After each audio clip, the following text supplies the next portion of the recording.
de Yi Kang, le futur est déjà dans le présent, à l'état de germe.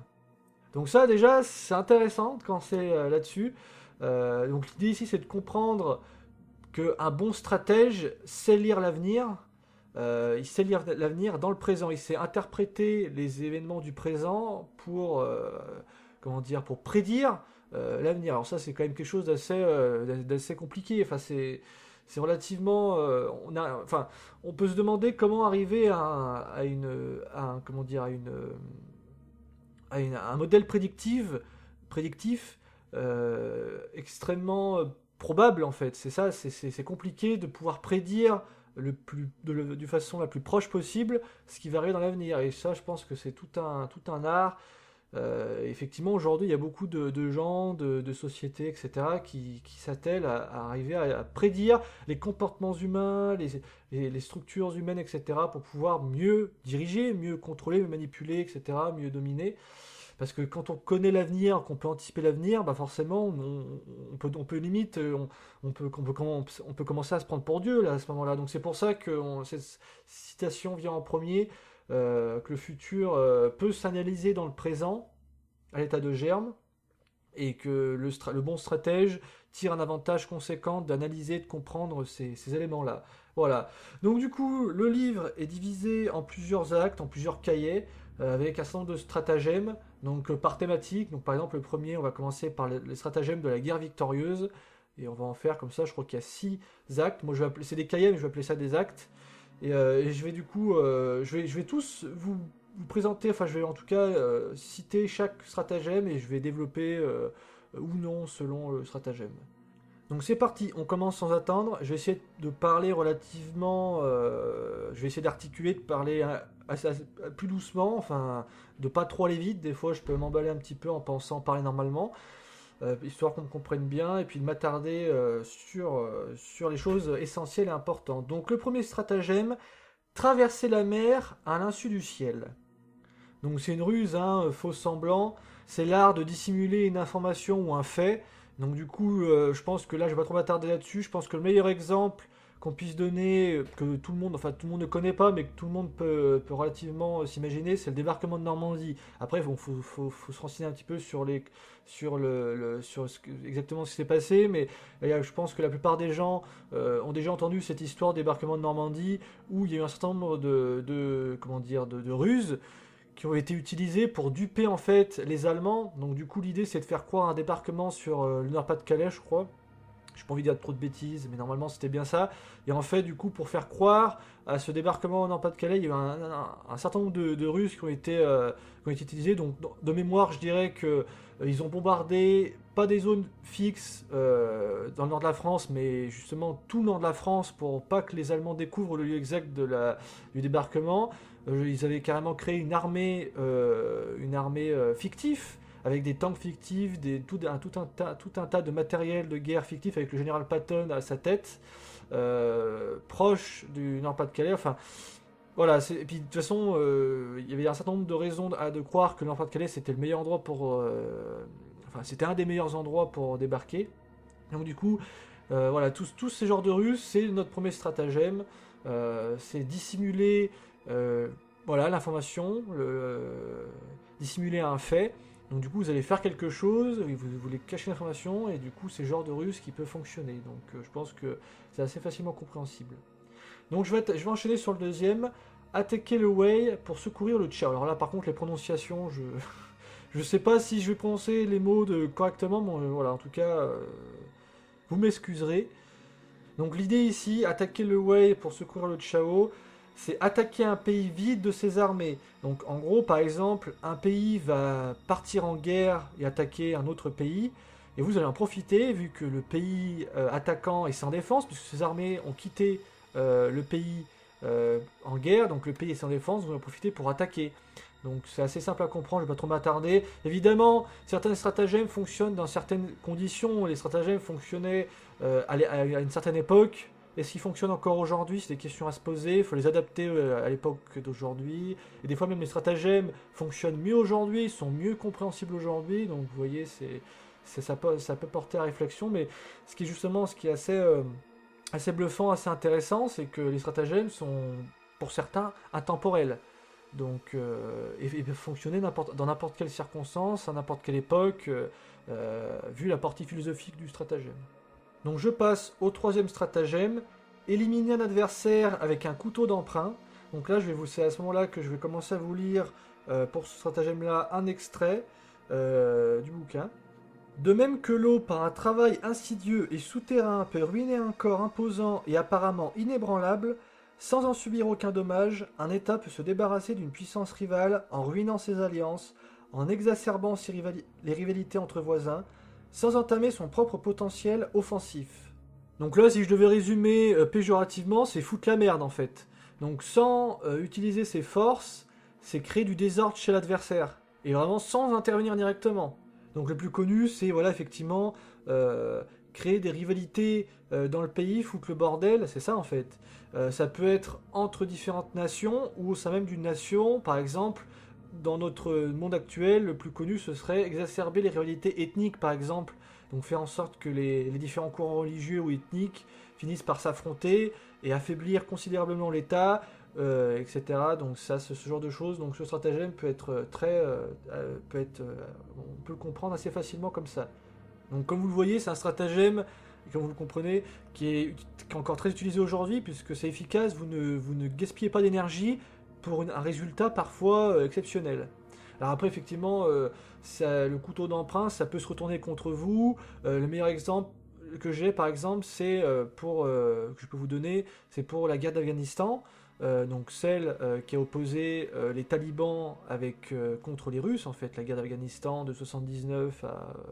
je sais plus... de 79 à 89, je crois que ça a duré une dizaine d'années, mais enfin bref. Globalement, la guerre qui a posé, du coup, au départ, les Russes enfin l'URSS est intervenu, et les Américains se sont servis, donc ils ont quand même dépensé de l'argent, mais ils n'ont pas intervenu directement en armant les talibans, et globalement toutes les forces d'opposition, mais surtout les talibans, et surtout les plus extrêmes d'Afghanistan. Et du coup, ça a permis, comme ça, de battre l'URSS. Et ça s'est retourné contre eux par la suite. Voilà. Donc ça peut être un autre exemple intéressant. Donc ensuite, j'enchaîne. Le quatrième stratagème, attendre dispo un ennemi épuisé. Donc là, je vais vous lire un extrait qui est relativement long. Voilà. Le Wu envoya une armée au secours du Chen, attaqué par le Chu. Les deux armées campaient à une distance de 30 lieues l'une de l'autre, quand il plut sans interruption durant 10 jours et 10 nuits. Puis le temps se rasséréna. L'analyste de gauche Qing Xiang dit à Tseki « Comme il a plu pendant 10 jours, armes et cuirasses sont toutes remisées et empilées.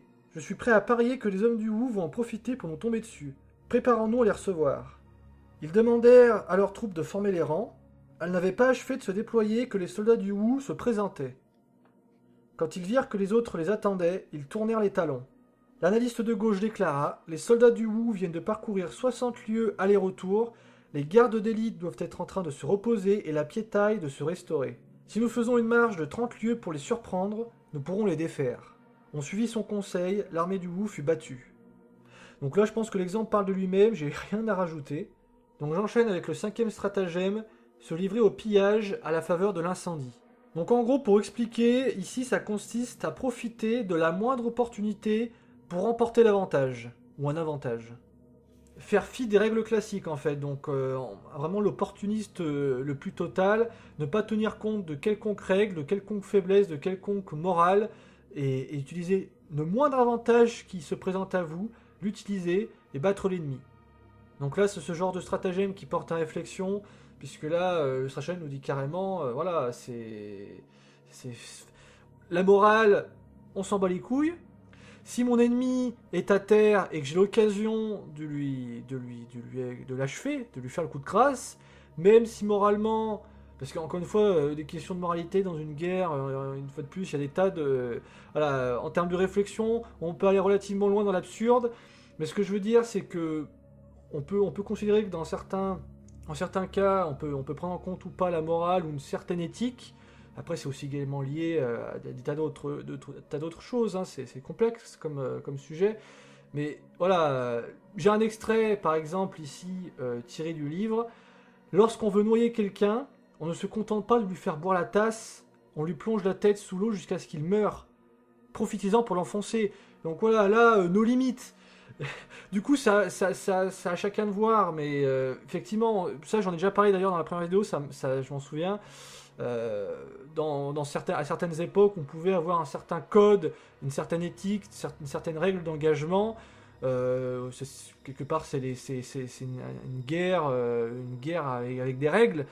Mais avec ce stratagème, ce genre de règles, c'est des obstacles stupides, voilà, et du coup, le stratagème justement, c'est de se servir des règles que l'ennemi peut respecter pour l'abattre. Et je crois que dans le livre, il y a un exemple, si je me souviens bien, où alors je crois que c'est deux rois qui s'affrontent, et il y a une famine dans le royaume adverse, et le roi, par morale, éthique, considération, ne va pas profiter de la famine pour attaquer. Donc il laisse son adversaire se remettre, et quelques temps plus tard, la situation se renverse, et c'est son royaume qui connaît la famine, sauf que le roi ennemi, lui, voilà, l'éthique, avec ses conseillers, lui dit bien de se la foutre au cul, quoi, et d'attaquer, d'en profiter pour attaquer. Donc voilà, c'est ce stratagème, voilà sa mise en pratique. En fait, c'est un stratagème relativement vicieux, puisqu'en fait, même si vous essayez de conserver, malgré l'absurde de l'idée de conserver de l'éthique le plus possible, un certain nombre de morale, l'ennemi, lui, va pas en conserver, donc du coup, vous perdez, donc ça vous force à prendre en considération ce stratagème, parce que sinon, vous risquez de perdre. En vous pensant le plus noble, vous perdez. Donc du coup, ça, là, c'est les considérations très matérialistes, très techniques, très pragmatiques des choses. Vous êtes obligé quelque part de faire peut-être la pire des choses pour vous assurer de gagner. Parce que si vous le faites pas, l'autre le fera. Voilà, donc je pense que je vais enchaîner et que c'est bien compris. Donc le 6e stratagème, faire du bruit à l'est pour attaquer à l'ouest. Donc je vais vous lire un extrait qui est assez explicite, vous allez tout de suite comprendre. Capable, passez pour incapable. Prêt au combat, ne le laissez pas voir. Proche, semblez donc loin. Loin, semblez donc proche. Attirez l'adversaire par la promesse d'un avantage. Prenez-le au piège en feignant le désordre. S'il se concentre, défendez-vous. S'il est fort, évitez-le. Coléreux, provoquez-le. Méprisant, excitez sa morgue. Dispo, fatiguez-le. Uni, semez la discorde. Attaquez là où il ne vous attend pas. Surgissez toujours à l'improviste. Donc je pense que là l'extrait est explicite. J'avais déjà, je crois, cité ces stratagèmes dans la première vidéo, donc je vais enchaîner. Voilà, je pense que tout le monde a compris. Donc le premier acte est déjà fini, on va passer au deuxième acte. Je pense que je vais relativement assez vite. Je vais sûrement atteindre l'heure de vidéo, mais voilà, je verrai. Enfin, selon les actes, des fois, je vais m'attarder plus ou moins, donc à voir. Donc le deuxième acte, on va passer au stratagème de la guerre de résistance. Stratagème numéro 7, créer de l'être à partir du rien. Donc là, je vais vous lire un nouvel extrait plutôt conséquent. Ce dernier exemple n'est pas sans rappeler le procédé dont use Max Eisenstein, le héros juif de Inconnu à cette adresse, pour se venger de Martin Schulz. Son ancien ami et associé, devenu nazi après son retour en Allemagne, est responsable de la déportation de la sœur de Max, Grisel, son ancienne maîtresse. Il suffit au héros propriétaire d'une galerie d'art, expatrié aux États-Unis, d'envoyer à son camarade et associé des missives consignant les noms des principaux représentants de l'art dégénéré, suivis de numéros fantaisistes pouvant laisser croire qu'il s'agit d'un langage crypté pour le faire suspecter, arrêter, puis déporter. Tout au moins peut-on l'espérer. Car les seules indications qui nous sont fournies sont uniquement 2 lettres de Munich, suppliant le correspondant américain de cesser ses envois intempestifs. Puis enfin une lettre retournée à l'expéditeur, portant la mention « Inconnu à cette adresse », suggérant que le piège a fonctionné. Voilà, donc là c'est créer une situation de toute pièce, donc comme l'exemple parle de lui-même, on piège la personne, notre adversaire en fait, en créant une situation qui n'existe pas. On crée, voilà, comme le titre l'indique, créer de l'être à partir du rien. Donc c'est un stratagème qui peut être efficace, et du coup peu coûteux, puisqu'on crée une situation qui n'existe pas, et si c'est efficace, c'est magnifique. Donc je pense que c'est un stratagème qui est très intéressant, qui est assez éloquent, et que j'apprécie assez particulièrement, puisque du coup, c'est effectivement, une fois de plus un stratagème insidieux, puisque vous piégez quelqu'un avec quelque chose qui n'existe pas. Mais c'est quelque chose qui, encore une fois, qui porte à réflexion et je pense qu'il est intéressant surtout pour s'y prémunir. 8e stratagème, déboucher à Chetseng à l'improviste. Donc là je vais pas m'attarder, je pense que le stratagème parle de lui-même. Hein. J'enchaîne direct avec le 9e stratagème, contempler l'incendie depuis la rive opposée. Donc pour ce stratagème là, je crois que j'ai l'extrait le plus gros, le plus long à vous lire. Donc je vais essayer de couper un petit peu et j'espère que ce sera pas trop ennuyant de m'entendre lire pendant quelques minutes. Donc, connaissez-vous l'histoire de Quan le Costaud et des 2 tigres? Sur la réponse négative du souverain, il enchaîne. 2 tigres étaient en train de se disputer la dépouille d'un villageois qu'ils avaient mis à mal. Quan le Costaud voulait intervenir, mais le garçon d'auberge le retint. Ces tigres, lui dit-il, sont des monstres terrifiants. Considérez cet homme comme un appât. Attendez que le moins gros ait été tué pour abattre le vainqueur, qui aura à coup sûr été sérieusement blessé par son adversaire. Vous aurez ainsi fait d'une pierre 2 coups, sans grand risque, en sorte que sans vous exposer, vous acquérez la gloire d'avoir vaincu 2 bêtes féroces. Et le diplomate conclut, suivez-vous aussi le conseil du garçon d'auberge. À l'issue de la guerre que se livrent le Tsi et le Tchou, il y aura nécessairement un vainqueur et un vaincu. Attendez donc que le sort des armes ait penché en faveur de l'un ou de l'autre, pour secourir le plus faible, ainsi vous acquérerez la gloire d'avoir sauvé un État en combattant sans péril son adversaire. Comme le dit l'expression populaire, les grands esprits se rencontrent, et ce, par-delà les siècles et les continents, Machiavel dans les 10 Corsi, réfléchissant sur cet épisode de l'histoire romaine où l'intervention des Véiens n'aboutit qu'à faire l'union chez leurs ennemis, en tire les mêmes conclusions que Cao Cao sur les dangers qu'il y a à profiter des discordes qui règnent chez autrui pour l'attaquer. Les Véiens, s'ils eussent été sages, auraient d'autant plus éloigné la guerre qu'ils voyaient Rome désunie. Ils se seraient bornés aux 1000 menées d'une guerre secrète. Cela consiste à se mettre dans la confidence d'une ville divisée, à se porter pour médiateur entre les 2 parties, jusqu'à ce qu'ils en viennent aux armes, et quand l'épée est enfin tirée, à donner des secours proprement dosés aux parties le plus faibles, autant dans le but de faire durer la guerre et de les laisser se consumer les uns par les autres, que pour se garder par un secours trop massif, de révéler son dessein de les opprimer et de les maîtriser tous les 2 également. Si l'on suit soigneusement cette marche, on arrive presque toujours à son but. Donc là c'est pareil, je pense que c'est assez explicite comme extrait. Globalement, une fois de plus, c'est pas tomber dans le piège de vouloir profiter d'une désunion chez son adversaire pour intervenir et du coup les forcer à se réunir. Donc profitez bien d'un conflit entre 2 personnes pour les laisser en fait s'entretuer, s'affaiblir mutuellement et attendre que l'un des 2 perde et affronter le survivant qui sera fatigué ou soutenir le plus faible pour faire durer le plus longtemps possible le conflit. Donc c'est ça, une fois de plus, c'est un stratagème une fois de plus très compréhensible, d'efficacité également. Comme dit dans l'extrait, vu que pareil vous n'engagez que peu de force, à la limite vous utilisez une fois de plus seulement la guerre secrète, vous laissez vos adversaires s'entretuer et ensuite vous arrivez comme une fleur à la fin du combat et vous remportez toute la mise. Donc c'est très intéressant. Donc j'enchaîne sur le 10e stratagème, cacher un couteau derrière un sourire. Donc ici, une fois de plus, c'est un piège, comme souvent pour les stratagèmes et les ruses. Donc là, souvent, par sa gentillesse, sa tendresse, l'idée c'est d'attirer son adversaire dans un piège, en fait. Donc ça, naturellement, je pense que ça, c'est le genre de stratagème que beaucoup de personnes mal intentionnées, justement, utilisent par nature, en fait, inconsciemment, pour piéger des gens avec leur caractère gentil. Et comme ça, à obtenir ce qu'ils veulent. Donc l'exemple qu'il donnait par exemple dans le livre, mais que je ne vais pas vous lire en entier, je vais juste vous résumer, c'est je crois la femme d'un roi qui était jalouse d'une des maîtresses principales, en tout cas préférées du roi, et pour la nuire en fait, je crois qu'elle lui faisait des cadeaux, et à un moment donné, elle lui avait dit, parce qu'en fait, comme elle était super gentille avec elle, le roi il n'avait pas de doute quant à la jalousie de sa femme, puisqu'elle était super gentille, elle faisait des cadeaux, etc. Sa femme, elle faisait des cadeaux à la maîtresse, à la concubine. Et du coup, un jour, cette maîtresse, enfin cette femme, lui dit à cette maîtresse, Je sais plus exactement les conditions, mais en gros, le roi n'aime pas votre nez, et il aimerait que vous vous cachiez le nez quand vous vous présentez à lui.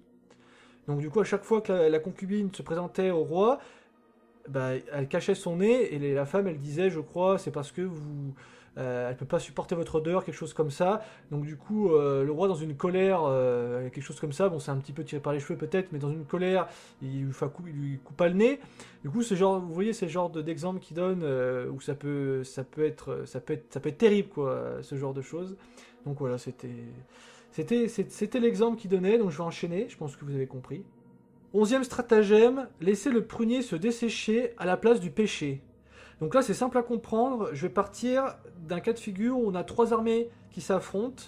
Et dans chacune des trois armées, bon, ça peut être aussi des personnes, mais dans chacune des trois armées, vous avez 3 points. Un point faible, un point moyen et un point fort. Donc ça donne ceci. Offrir au point fort ennemi son point faible. Donc là, ça fait 1-0. Vous perdez votre point faible. 1-0. Ensuite, attaquer leur point moyen avec votre point fort. Donc là, 1-1. Et ensuite, vous attaquez leur point faible avec votre point moyen. 2-1. Donc après, on peut imaginer que forcément, vous gagnez, puisqu'il ne reste plus que le point fort, et vous avez encore 2 points. Voilà. Donc du coup, je pense que c'est simple à comprendre. J'ai rien à ajouter, si ce n'est, voilà, si vous avez un point faible qui ne vous coûte pas de le laisser, encore une fois, c'est un sacrifice, en fait. Vous sacrifiez une partie intéressante de votre dispositif, de votre armée, de vous-même, enfin, peu importe le cas de figure. Et avec vos 2 autres points, vous pouvez avoir l'avantage, du coup, puisque si jamais l'adversaire utilise toutes ses forces contre votre point faible, il va y perdre, du coup. Donc, c'est genre d'idée, c'est dans ce genre d'idée. Donc, du coup, je pense qu'on a compris, je vais pouvoir enchaîner. 12e stratagème, s'emparer d'une brebis au passage. L'idée ici, c'est de profiter d'une brèche chez l'adversaire ou d'une faille, une faiblesse, une tentation pour gagner. Une fois de plus, hein, on est encore dans le piège. Si vous percevez chez votre adversaire une faille, une brèche, vous pouvez en profiter pour soit gagner un avantage sur votre adversaire, soit retourner une situation si vous étiez dans la merde, en fâcheuse posture, et vous voyez un point faible chez l'ennemi, permettre de retourner la situation à votre avantage. L'exemple assez cocasse qui est présent dans le livre, que je ne vais pas vous lire, mais je vais vous le résumer grosso modo de ce que je me souviens. Je crois que c'est une histoire avec un moine, enfin un supérieur moine, et un moinillon, enfin un sous-fifre, quoi. Et je crois qu'en gros, le moinillon, le sous-fifre, le petit moine, il avait ramené une paysanne dans sa chambre. Du coup, voilà, il faisait ce qu'il avait à faire. Et le supérieur du moine l'a vu. Et en fait, le petit moine, le sous-fifre, il s'en est rendu compte. Du coup, il est dans la merde. Donc, du coup, il a imaginé un stratagème. Il est sorti de la pièce.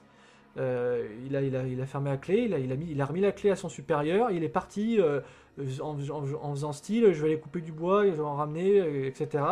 Du coup, il connaissait la tentation humaine, la nature humaine. Donc du coup, le supérieur, par curiosité, il a ouvert la porte, il était dans la chambre, il a vu cette jolie paysanne, il s'est laissé tenter. Du coup, il a fait ce qu'il avait à faire aussi. Et comme ça, quand le petit moine est revenu, et qu'il allait se confronter à la vraie réprimande, il a pu se servir de cet événement-là pour se protéger. Voilà. Donc je pense que c'est pareil, c'est assez compréhensible, et je vais pouvoir passer à la suite. Donc, on va passer au 3e acte. Stratagème de la guerre offensive. 13e stratagème, frapper les herbes pour débusquer le serpent. Donc là, je pense que c'est pareil, je vais pas m'attarder là-dessus, je vais enchaîner, parce que si je m'attarde sur chaque stratagème, ça va durer 2 heures. 14e stratagème, emprunter un cadavre pour y loger une âme. Donc là, c'est assez simple, je vais pas trop m'attarder, c'est pareil, en gros, c'est la stratégie de l'homme de paille, c'est le pouvoir fantoche, en fait. C'est se servir de quelqu'un qui n'a aucune volonté, qui ne prend pas de décision, se servir de lui, de son existence, de ce qu'il est, pour faire passer ses propres idées, ses propres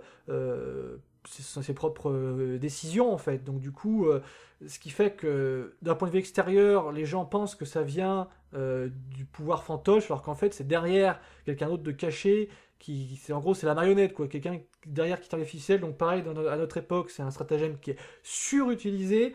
des fois on ne peut pas forcément le déceler, on ne peut pas savoir à quelle personne comment dire, est une marionnette, est un pouvoir fantoche.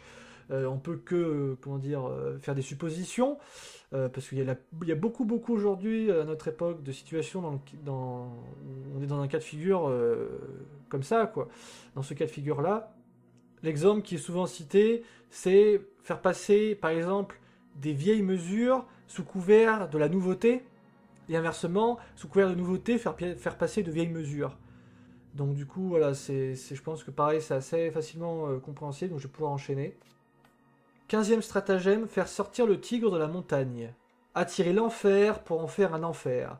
En gros, si l'ennemi tient une place forte, par exemple, et que vous savez que ça va vous coûter énormément d'attaquer la place forte de front, l'idée c'est d'essayer d'arriver à le faire sortir cette place forte, de cette place forte, en gros que l'adversaire perd son avantage pour avoir une chance. Donc du coup faire sortir le tigre de la montagne, le titre parle de lui-même. Si vous attaquez le tigre, si je prends littéralement si je parle littéralement du titre, au lieu d'attaquer le tigre dans sa tanière dans la montagne, vous le faites sortir pour l'attaquer dans un terrain qui vous est favorable. Je pense que c'est pareil, c'est relativement compréhensible, je vais pouvoir enchaîner. 16e stratagème, laisser filer l'adversaire pour mieux le capturer. Donc là pareil, c'est un stratagème pour éviter en fait, généralement, je pense ce qu'on peut dire, c'est pas forcément, c'est pas à 100%, c'est pas un absolu, mais généralement si votre adversaire vous l'acculez, il va se défendre, il va être acharné. Pour mieux vaincre votre adversaire, en règle générale, c'est toujours le faire miroiter une porte de sortie, un espoir un espoir, voilà. Du coup, de sorte à ce que l'adversaire va tenter de sauver sa peau. C'est pas un absolu, hein, c'est pas toujours le cas, mais en général, on essaye, voilà, de laisser filer l'adversaire, comme le dit le titre, pour pouvoir mieux le capturer et pour pouvoir mieux le vaincre. Parce que du coup, on lui laisse une porte de sortie, qu'on contrôle une petite porte de sortie, mais on en laisse une quand même. Parce que si on l'accule, du coup, il peut plus s'en sortir. Du coup, il va tout donner. Voilà, c'est pas un absolu, mais en règle générale, c'est comme ça qu'on peut l'interpréter. Voilà. Donc je pense que pareil, là, on comprend bien. Je vais passer à la suite. 17e stratagème, jeter une brique pour ramasser un jade. Bon, je ne m'attarde pas sur celui-là, je passe à la suite. 18e stratagème, s'emparer du chef pour capturer la bande. Je vais vous lire un extrait ici qui apparaît de lui-même. Plus que d'un stratagème, il s'agit ici d'une règle de bon sens, qui au demeurant peut avoir les effets contraires à ceux escomptés.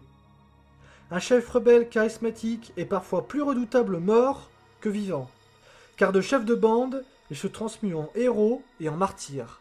Tel fut le cas de Che Guevara. Et plutôt que de tuer un meneur populaire, toutes les polices politiques savent que le mieux encore est de le discréditer en faisant un traître. C'est sur ces considérations au demeurant qu'est construite la nouvelle de Borges, thème du traître et du héros, dans laquelle il imagine le chef de la révolte irlandaise, Kilpatrick, transfiguré en martyr par les siens, pour que sa traîtrise ne soit pas dévoilée et ne porte pas un coup fatal à l'insurrection projetée par les conjurés. Donc là, pareil, stratagème, l'idée à la base c'est de couper la tête du serpent, voilà, et comme il l'explique, ça peut avoir un effet contraire, si en coupant la tête du serpent, au contraire, là du coup ce serait couper la tête de l'hydre 3 pouces par exemple, de choses comme ça, donc une fois de plus c'est pas l'absolu, ça peut être dangereux de tuer le chef, donc tout dépend des circonstances, des fois tuer le chef va démoraliser les troupes, alors que dans certaines circonstances, selon le chef en question, l'effet peut être inverse. Ils expliquent que le mieux, par exemple, c'est de le discréditer. Et ça aussi, c'est quelque chose qui est relativement, qui est utilisé aussi à notre époque très fortement pour se débarrasser de quelqu'un facilement, sans trop de risques, etc., etc. Donc, je pense qu'on a compris. Je vais pouvoir enchaîner. Donc, 4e acte, on s'approche de la fin. Stratagème de la guerre confuse. 19e stratagème, retirer le combustible de dessous le chaudron. Donc là, c'est similaire au stratagème précédent. L'idée, c'est de saper le moral d'une manière ou d'une autre de l'adversaire. Voilà, donc du coup, tout ce que vous pouvez faire pour démoraliser l'ennemi, faites-le. Je pense que j'ai rien d'autre à ajouter. Donc c'est lié à beaucoup de stratagèmes. Une fois de plus, ça se rejoint. Et ça aussi, c'est relativement de bon sens. 20e stratagème, pêcher en eau trouble. Je m'attarderai pas sur celui-là.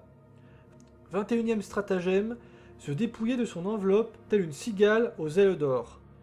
Donc ici, comme on peut le comprendre dans le titre, l'idée c'est d'utiliser un déguisement, de se masquer, de se camoufler, de se dissimuler. Donc pareil, on peut reciter l'exemple de débarquement de Normandie, il y a des tas d'exemples, que ce soit en tant que personne ou en tant qu'événement, en tant que situation.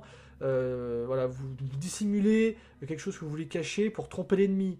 Donc ça c'est pareil, on est relativement dans le bon sens, et je pense que tout le monde a compris, je vais pas trop m'attarder dessus non plus, parce que je pense qu'on va pas tarder à atteindre l'heure, donc je vais essayer d'enchaîner pour atteindre le 6e acte le plus vite possible, sans trop perdre de temps, et que vous perdiez votre patience et que ça vous ennuie un petit peu, j'espère que c'est pas trop le cas. Donc j'enchaîne. 22e stratagème, fermer toutes les issues pour prendre le voleur. Je m'attarderai pas sur celui-là. 23e stratagème, s'allier avec le pays lointain, attaquer son voisin. Je ne vais pas trop m'attarder non plus, ici l'idée c'est de... Attaquer un pays lointain, c'est pas une bonne idée. Alors évidemment, c'était beaucoup plus vrai dans le passé qu'avec la technologie actuelle, mais c'est toujours vrai aujourd'hui, et puis c'est toujours vrai d'une manière globale. Donc attaquer, en fait, le mieux c'est d'avoir des relations avec des personnes éloignées qui ne vous posent a priori pas de, il n'y aura pas de conflit d'intérêt a priori avec quelqu'un qui est loin géographiquement de vous, alors que votre voisin, et c'est surtout vrai pour les États-nations par exemple, pour les puissances, et c'est également vrai pour les personnes, des gens qui sont proches de vous, des États qui sont proches de vous, il va y avoir souvent des conflits d'intérêts, et c'est mieux en fait, c'est pas que c'est mieux, je devrais pas utiliser ce mot-là, c'est plus probable en termes d'intérêt par exemple, d'état stratégique, géostratégique, géopolitique, vous êtes plus amené à attaquer votre voisin qu'un pays à 1500 km. Et ça pareil, ça tombe sous sens, et c'est pareil d'un point de vue global. Vous attaquez plus vos voisins, vous nuisez plus à vos voisins, parce qu'il y a plus d'intérêt, et l'exemple le plus bidon, on peut prendre qu'en voisin, vos voisins de maison, là où vous habitez, vous allez forcément avoir plus d'intérêts divergents avec vos voisins, et ça tombe totalement sous le sens, que quelqu'un qui habite dans le village d'à côté. Vous allez rien avoir à foutre, vous n'allez pas l'attaquer, ça ne sert à rien. Donc je pense que des exemples tout bidons comme ça, qui matérialisent ces principes simples, que vous êtes plus amené à attaquer votre voisin, à avoir des conflits avec votre voisin, qu'avec quelqu'un avec un pays lointain. Voilà. Donc je pense que voilà, je vais pouvoir passer à la suite. Après voilà, l'idée de s'allier, bon c'est vrai, il y a aussi l'idée dans le titre de s'allier avec son pays, avec le pays lointain, parce qu'en fait vous n'avez pas de raison de ne pas comment dirais-je, de ne pas vous allier en fait. Ça peut vous être que ce soit au niveau du commerce ou peu importe l'intérêt, ça ne peut qu'être bénéfique a priori. L'exemple qui je pense souvent, en tout cas surtout pour l'histoire de France, qui est souvent cité, que je connais, il y en a d'autres, c'est l'idée que je crois que c'est François Ier en histoire, à ce niveau-là, je suis pas spécialiste de cette période-là, mais il me semble que François Ier, qui était en termes géostratégiques et géopolitiques assez acculé par, alors je crois que c'était l'empire de Charles Quint à ce moment-là, qui était un petit peu submergé. Il a utilisé plusieurs stratagèmes, dont celui d'attiser, de foutre le bordel chez ses ennemis en soutenant les princes protestants, je crois. Et le dernier acte, et qui est lié à s'allier avec le pays lointain, c'est il a passé une alliance un peu contre nature a priori avec, je crois, c'est Soliman le Magnifique. Donc du coup, voilà, a priori ils avaient rien pour être alliés. François Ier, donc chrétien, avec le musulman Soliman le Magnifique, mais vu que la France et l'Empire ottoman étaient très éloignés, a priori il n'y avait pas d'intérêt, qu'il n'y avait pas de conflit d'intérêt, c'était une alliance profitable qui allait pouvoir faire un espèce d'équilibre géopolitique. Donc voilà, je pense que c'est un autre exemple aussi. Il y en a d'autres, je pense, aussi contemporains, on peut en trouver plein, celui-là venait à l'esprit, mais il y en a d'autres. Donc du coup je voulais pas m'attarder, mais je me suis attardé, donc je vais me rattraper sur d'autres, je vais enchaîner. 24e stratagème, demander le droit de passage pour attaquer le Kuo. Donc là en gros c'est simple, alors c'est simple. Voilà comment je pourrais l'expliquer rapidement et enchaîner. vous avez le you qui demande le droit alors pardon, vous demandez le droit de passage au you. Parce que sinon donc vous êtes voilà vous allez attaquer le Kuo. Donc du coup le Kuo se situe derrière le you, donc vous allez demander le droit de passage pour pouvoir traverser le you et attaquer le Kuo. Vous allez détruire le Kuo, le prendre et ensuite au retour vous prenez le you. Voilà. Moi ça me fait penser, je crois, si j'ai pas de bêtises, à ce qui s'était passé pour je crois qu'il s'est passé quelque chose un peu de ce style pour les croisades. Je crois que les croisés, en allant attaquer, en allant en Terre Sainte, alors je sais pas si c'est à l'aller ou au retour, ou les deux, en détruisant en pillant Constantinople, en pillant comme ça ces territoires-là qui n'avaient rien fait, quoi. Ils sont passés tranquilles. Moi, ça me fait penser à ça. Donc du coup, ça c'est pareil, c'est un stratagème, vous faites une pierre deux coups, quoi, une fois de plus. Au lieu que ces deux pays soient s'allient ou en tout cas que le droit de passage soit refusé, vous profitez d'un chemin tout tracé pour attaquer un adversaire qui est loin de vous, l'attaquer tranquillement à un vicin, et au retour vous faites de nouveau un vicin.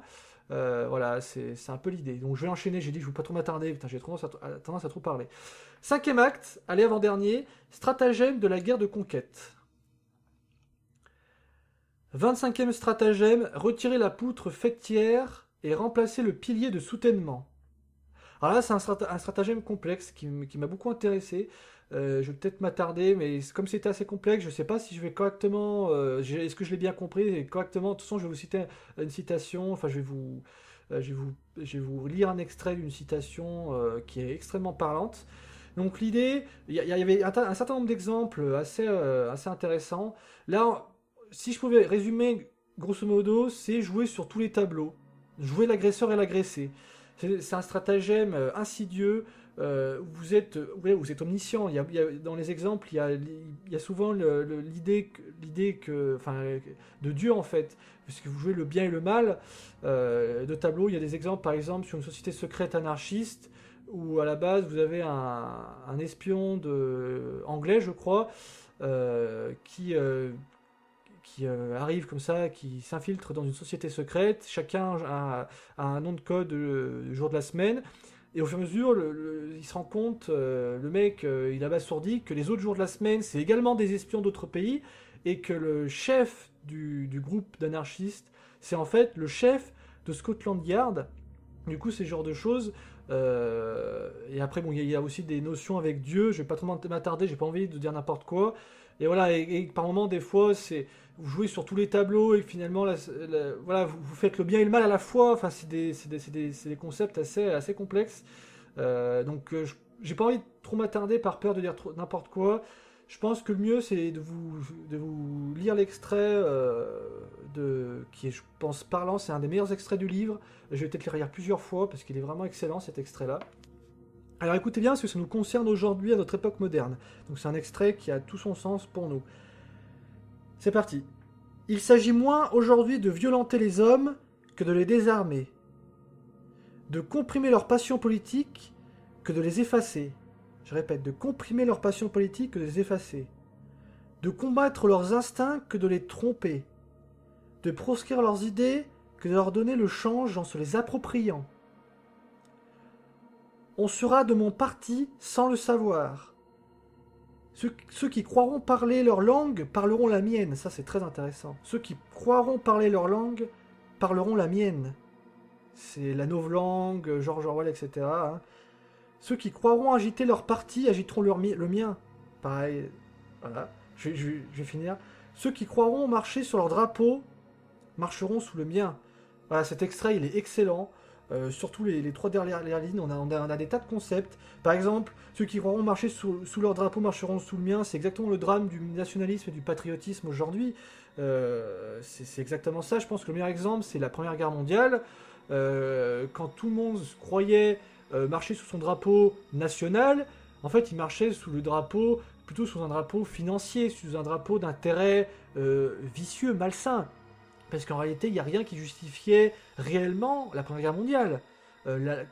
En fait, la France justifiait ça à la limite pour récupérer 3 départements et demi, l'Alsace et la Moselle, quoi. Que tous ces ouvriers partent en guerre, que ce soit les Allemands, les Russes, etc., ils partaient sous le drapeau de leur nation en pensant la défendre, la protéger. Et c'est exactement ça. Alors qu'ils marchent sous le vrai drapeau caché d'autres intérêts plus malsains, une fois de plus. Et je pense que ce qu'on peut surtout le citer, c'est les intérêts industriels, les profits monstres industriels qui ont été faits, et surtout l'absurde de cette guerre qui est difficilement justifiable, autre en fait, qui est difficilement justifiable, autre que des intérêts malsains financiers. Donc je vais vous relire tout à l'heure, là, je continue à parler de cet extrait. On a celui aussi, la phrase également superbe, ceux qui croiront parler leur langue parleront la mienne. Ça c'est exactement ce qu'on est aujourd'hui. Des mots qui sont remplacés, parce qu'en fait, pour ceux qui ne comprennent pas de quoi on parle ici, ce qui est fondamental, c'est que pour vous exprimer, pour développer une pensée, vous avez besoin de mots. On est comme ça, c'est obligé. Que vous les écriviez, ou que vous les pensiez, ou que vous les dites, vous avez besoin de mots. Donc si on vous enlève des mots, ou si on les remplace, ça vous prive de penser, ou de penser ce que vous pensiez à la base, ou ce que vous pouviez penser différemment. Donc vous allez penser comme ce que, comme ce que les gens, que les dominants veulent que vous pensiez. Donc du coup, aujourd'hui on est surtout dans la société néolibérale, c'est surtout sur ce genre de thématique, de mots, mais ça pourrait être pareil dans un stratagème guerrier, ou dans un stratagème autre, moins global en fait, plus restreint, où où l'idée c'est de appauvrir le langage de votre adversaire, le priver de ses moyens intellectuels de se défendre, et l'obliger à penser comme vous, à parler comme vous, et il n'y a plus de problème, vous n'avez pas besoin de le battre, de vous battre, et vous avez gagné. Donc c'est vraiment... voilà quoi, c'est... Et pareil pour les partis, ceux qui croiront agiter leur parti agiteront le mien, c'est aussi l'un des drames qu'on connaît aujourd'hui. Avec tous ceux qui s'investissent dans des partis politiques, je pense que c'est exactement ça, alors que la plupart des partis carriéristes, opportunistes, des membres des partis, des chefs de parti, voilà, et du coup vous êtes les employés, vous êtes les esclaves qui aveugles, faites le sale boulot pour que ces gens-là s'en sortent bien. Donc vous voyez ce genre de choses, je pense que c'est l'extrait le plus intéressant pour nous aujourd'hui. Je vais pas passer 50 ans non plus et vous rabâcher, je vais le relire. N'hésitez pas à y repenser, à y ressonger, en tout cas avoir de la réflexion autour de ça, c'est intéressant. Donc je vais le redire une dernière fois. Il s'agit moins aujourd'hui de violenter les hommes que de les désarmer, de comprimer leurs passions politiques que de les effacer, de combattre leurs instincts que de les tromper, de proscrire leurs idées que de leur donner le change en se les appropriant. On sera de mon parti sans le savoir. Ceux qui croiront parler leur langue parleront la mienne, ceux qui croiront agiter leur parti agiteront le mien, ceux qui croiront marcher sous leur drapeau marcheront sous le mien. Voilà. Donc ça mérite réflexion, c'est très intéressant. Donc je vais enchaîner là. 26e stratagème, montrer du doigt le mûrier pour sermonner le sophorat. Donc là, une fois de plus, je vais vous lire un petit extrait qui est relativement petit, ça va aller vite. Une fois que le pouvoir eut réalisé à sa façon un peu brutale ses objectifs, lesquels se résumaient à l'abrutissement du plus grand nombre par la consommation de masse, ainsi que se le propose comme fin dernière toute société moderne digne de ce nom, les dissidents ne pouvaient que rendre les armes, ils n'avaient rien de mieux à offrir. Voilà. Donc ça c'est pareil, c'est lié aussi au stratagème précédent. C'est également c'est un thème qui nous est concerné en fait, qui nous concerne aujourd'hui à notre époque moderne. Donc ça aussi ça mérite réflexion. Donc voilà, une fois de plus l'idée c'est de piéger c'est de piéger pour fourvoyer son adversaire une fois de plus. Donc je crois que un des exemples qu'il donnait dans le livre, si je me souviens, il y avait plusieurs, si je me souviens bien, il y avait un roi qui pour maintenir en laisse je crois ses douaniers, je crois, c'était une histoire de douaniers, en tout cas des gens qui surveillaient les finances pour éviter la corruption, et en gros il avait demandé, je crois, un de ses espions, ou en tout cas à quelqu'un, d'aller voir un de ses douaniers, de le corrompre en gros. Je sais plus les détails précis, ça fait longtemps, je me souviens plus vraiment. En gros il y a une histoire comme ça, et du coup il a piégé ce douanier, et du coup comme ça il fait une déclaration, et ça va pétrifier d'effroi tous les douaniers, puisqu'il a su qu'un des douaniers s'est laissé corrompre par quelqu'un, donc du coup ça va éviter ça va éviter que ça se reproduise. J'ai un autre exemple aussi, si je me souviens bien, de Cao Cao. Je crois que, si je me souviens bien, il avait peur de tentatives d'attentat de ses proches, et pour éviter que ça se produise, en fait, pareil, il avait piégé les gens avec une malversation. Il avait fourvoyé les gens en faisant croire qu'ils pouvaient. Alors ça, pareil, ça marcherait pas aujourd'hui, à moins que les gens soient très crédules. Il faisait croire à ces gens, il a fait croire à ces gens en fait qu'il était en mesure de sentir quand quelqu'un allait le poignarder dans le dos, par exemple. Donc il avait engagé un espion ou pareil quelqu'un de simuler une attaque, une tentative d'attentat. Donc du coup, il l'a senti venir. Donc voilà, ça impressionne tout le monde. Sauf que à la base, le Cao Cao, il avait prévu que ce soit juste une simulation et que le mec allait s'en tirer. Or, en fait, il l'a vraiment décapité. Il a vraiment décapité le mec qui jouait la comédie. Comme ça, voilà, je veux dire, effectivement, à ce moment-là, même les plus naïfs doutaient se mettraient justement à ne pas douter et à se mettre à avoir peur de Cao Cao puisqu'il est allé jusqu'à le décapiter. Donc c'est un autre exemple si je me souviens bien du livre. Voilà, donc je pense que vous avez compris, je vais passer à la suite. 27e stratagème, jouer au simple, mais non au folle. Donc là, en gros, c'est simple, c'est faire l'idiot pour feindre plutôt que le fier et perdre. Voilà, c'est simple. Donc, passer pour faible alors que vous êtes fort, voilà, passer pour incapable alors que vous êtes capable, voilà. Capable, passer pour incapable, c'était dans ce sens-là. Donc là, c'est pareil, c'est un stratagème. Si, quitte à tenter un coup, voilà, passer pour un idiot en fait. Comme ça, et ça, du coup, une fois de plus, c'est un exemple qui peut se réaliser, enfin, un cas de figure qui peut être présent dans n'importe quel cas de figure. Je fais des répétitions, dans n'importe quel cadre. Donc, du coup, si vous voulez que votre adversaire vous sous-estime, passez pour un idiot. Plutôt que passer pour le fier, pour être sûr de vous, pour faire voilà, vous êtes fier, vous êtes totalement. C'est souvent à ce moment-là que vous êtes orgueilleux et que vous perdez parce que vous pensez indestructible, vous pensez fort et vous perdez à ce moment-là. Donc c'est à cela que ce stratagème renvoie. Donc je pense que vous avez compris. J'enchaîne. 28e stratagème, retirer l'échelle après avoir fait grimper l'autre au toit. Là c'est pareil, je vais pas m'attarder. Je pense que l'image du titre, vous la comprenez. Quelqu'un monte au toit, il est piégé là-haut, vous enlevez l'échelle. Voilà. Évidemment, c'est au sens littéral et les exemples sont nombreux, mais je pense que vous avez compris. Je ne vais pas trop m'attarder. De toute façon, là, je vais commencer à manquer de temps. Ça va commencer à durer relativement trop longtemps, donc ça bien que je termine. 29e stratagème, couvrir les arbres de fleurs. En gros, l'idée là, c'est d'enjoliver, faire briller, voilà. Pour vous donner un exemple, alors l'histoire, c'est un exemple, c'était un roi, il désirait, je crois, avoir un très très bon cheval de course, je crois. Et voilà, il avait, je crois, mis une prime, je crois, d'un millier voilà, en or, de pièces en or. Et voilà, il était un peu désespéré, il n'avait pas de bons résultats. Et du coup, un de ses conseillers, ce qu'il a fait, c'est qu'il est allé chercher un cheval.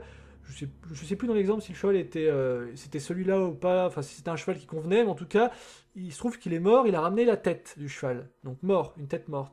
Du coup, le roi, il s'est énervé, il était limite sur le point d'exécuter le mec tellement ça l'a énervé, c'est stupidité. Et en fait, le conseiller lui a dit, non, non, pas du tout. Voilà, parce qu'en gros, le roi, il a payé 500 pièces d'or. La tête du cheval. Il lui a dit, comme vous avez payé 500 pièces d'or pour la tête d'un cheval mort, et du coup, sous-entendu que le cheval c'était le bon, imaginez tous les mecs qui vont se démener pour vous trouver le meilleur cheval de la terre. Et dans l'exemple, c'est ça. En très peu de temps, je crois qu'il a le meilleur cheval du monde, etc. Parce que, voilà, en fait, la situation était enjolivée à mort au niveau de la récompense. Du coup, ça a motivé des tas de gens à faire le sale boulot, à faire les recherches, alors que ce qu'on peut comprendre, c'est que les 1000 pièces, le prix a toujours été le même. C'est juste que le conseiller a fait croire aux gens, elle les a manipulés en les faisant promesse un avantage, quoi. C'est toujours pareil. La situation est la même, sauf que là, vous avez l'impression que vous allez plus gagner. Je pense que c'est comme ça qu'on peut le comprendre. Couvrir les arbres de fleurs, c'est ça. L'arbre est toujours un arbre, sauf qu'il y a des fleurs dessus. Je pense que, une fois de plus, hein, il y a beaucoup de bon sens. Je vais pas la peine de rajouter, tout le monde a compris. Allez, il en reste plus beaucoup. 30e stratagème, d'inviter se transformer en maître de séant. Alors là, c'est l'idée de progression. L'idée, en fait, vous partez de très bas. Alors, une fois de plus, hein, c'est pas un absolu, c'est pas forcément faisable, mais en tout cas, c'est l'idée d'un stratagème où vous allez, avec un certain nombre voilà, je pense, de techniques, passer voilà, du bas de l'échelle à maître. Voilà, transformer. Là, l'exemple, c'est vous êtes invité chez quelqu'un et vous finissez par devenir le maître de la maison. Voilà, donc c'est une conquête progressive du terrain pour devenir finalement le maître et se rendre indispensable également. Se rendre indispensable, ça fait partie des prérequis pour créer une dépendance vis-à-vis du lieu où vous êtes. Donc ça aussi, c'est très intéressant. Donc voilà, le stratagème parle de lui-même. Je pense que c'est un stratagème qui est plus global, plus sournois. Par exemple, je dirais peut-être qu'en termes... Là, je parle totalement supposition. Hein. Là, ça me fait penser, je pense, en termes économiques, d'État.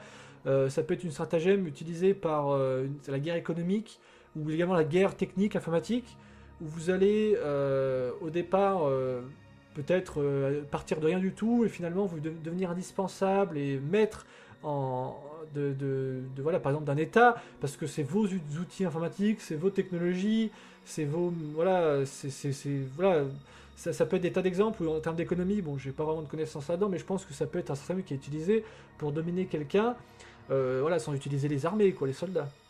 Donc la domination économique, la domination technologique, ou la domination voilà, culturelle également. Ça me fait penser, la domination culturelle, c'est pas mal.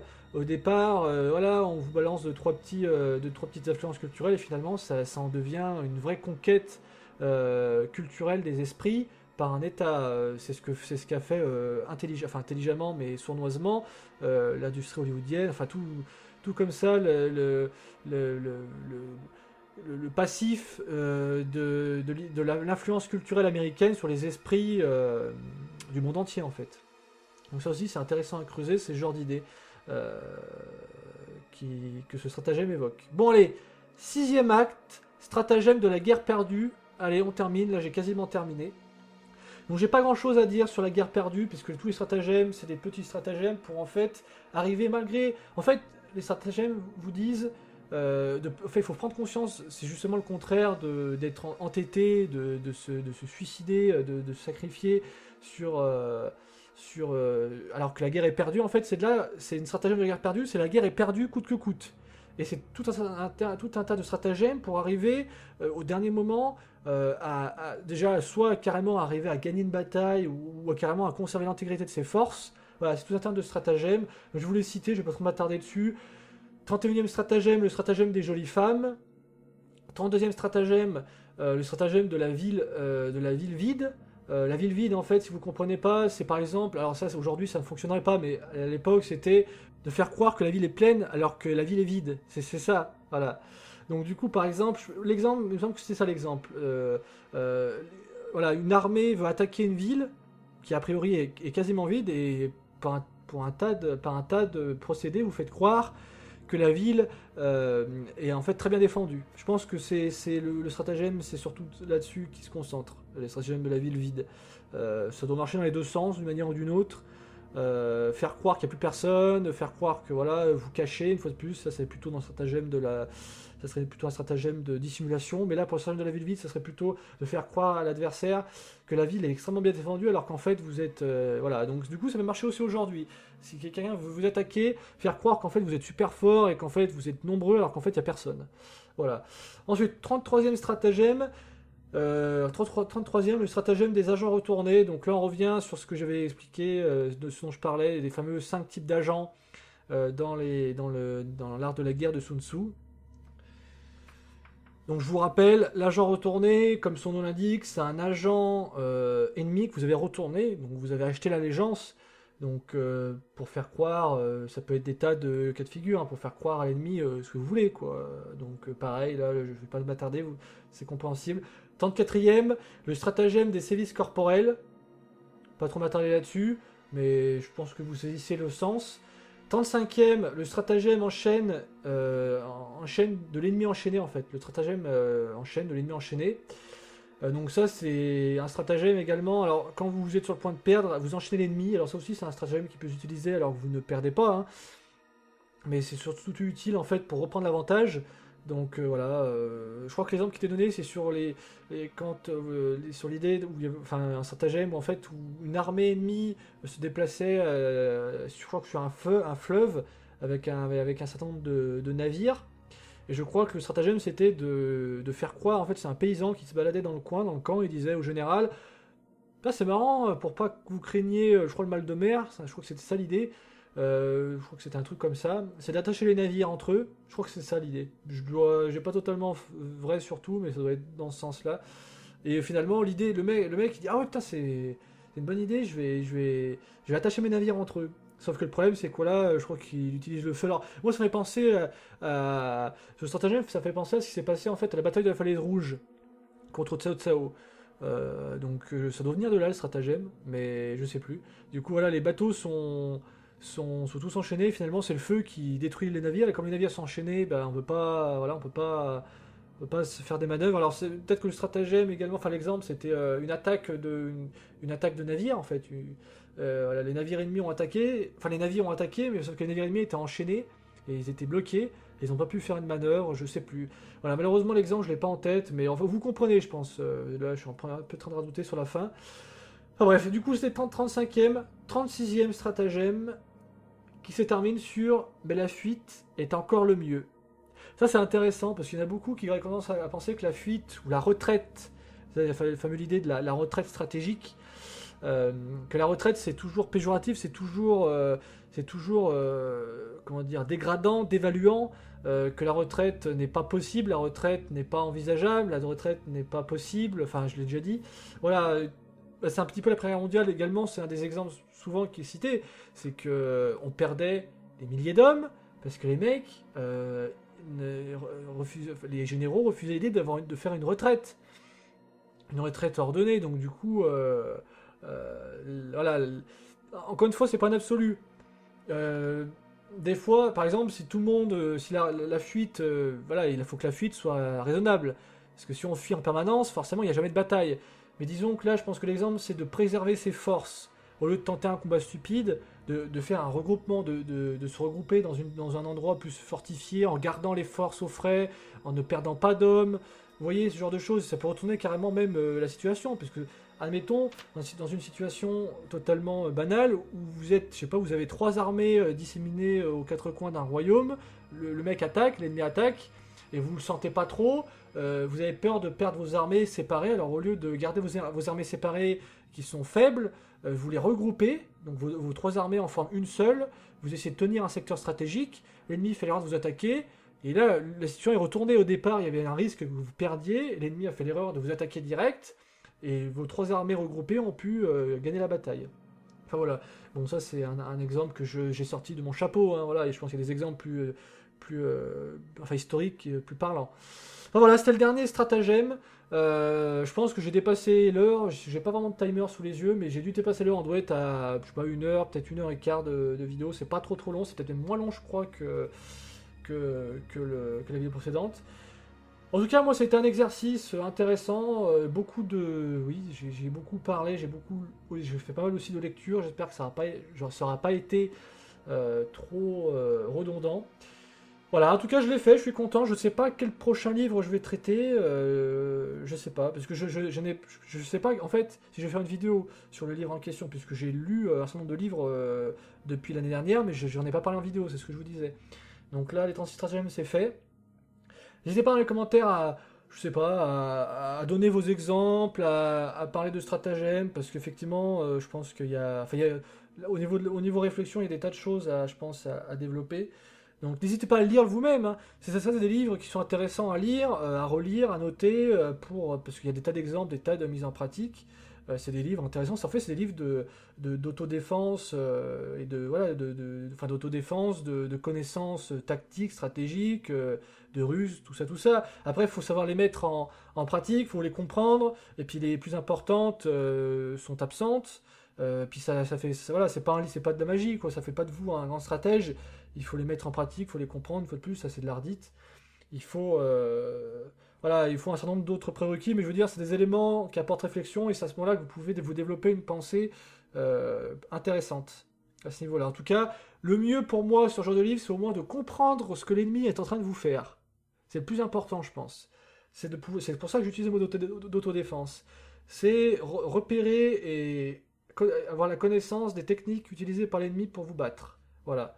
Et je pense que c'est aussi très intéressant dans le milieu d'entreprise aujourd'hui. Parce qu'évidemment, la plupart des gens ne vont pas faire la guerre, ils s'en foutent complètement. Mais dans le milieu social et entrepreneurial, je pense que c'est important d'avoir des connaissances stratégiques. Il y a beaucoup de gens, et comme je vous l'ai dit, inconsciemment, qui utilisent des techniques comme ça contre vous.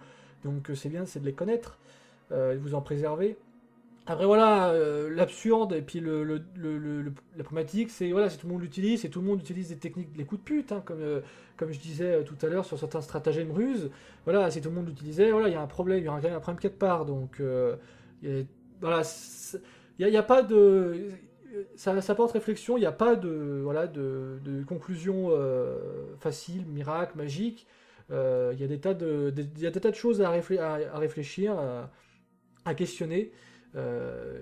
Et je pense que voilà, voilà, le plus important, ça serait au moins voilà, de les connaître. Enfin bon, je dis ça, mais moi ça m'intéressait, je voulais en faire une vidéo.